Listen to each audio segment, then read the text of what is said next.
I've said this before and I'll say it again. I've learned so much about selling by being a customer.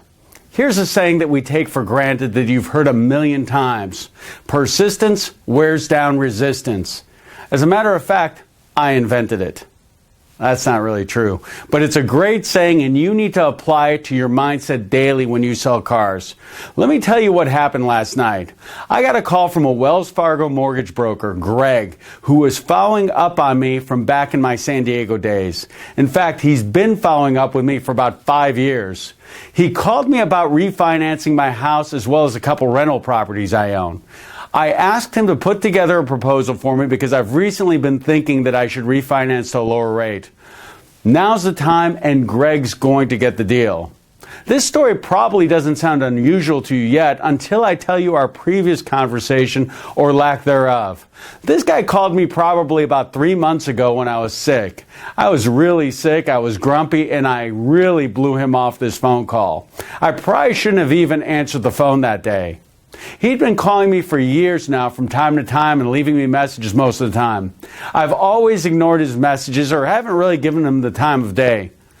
But here we were yesterday. The guy has never given up and he just happened to call me at a time when I'm ready to do something. That's what you get when you're persistent. To so many salespeople, follow-up is a one-and-done proposition. You follow up with a customer, you don't get the answers you're looking for, and you're done with them. That's a mistake.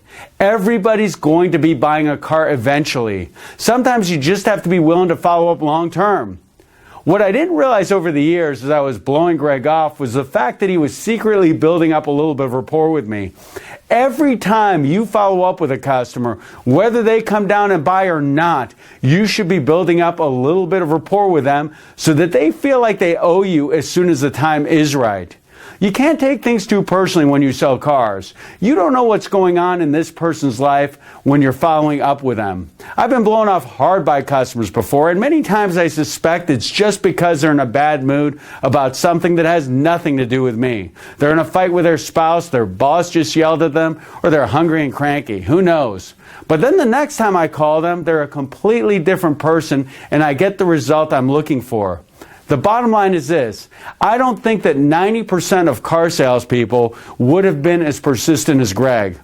After the call 3 months ago, most salespeople would have deleted me from their CRM. His persistence wore down my resistance, and I suspect my commission will be making his house payment for the next few months. Thanks for watching.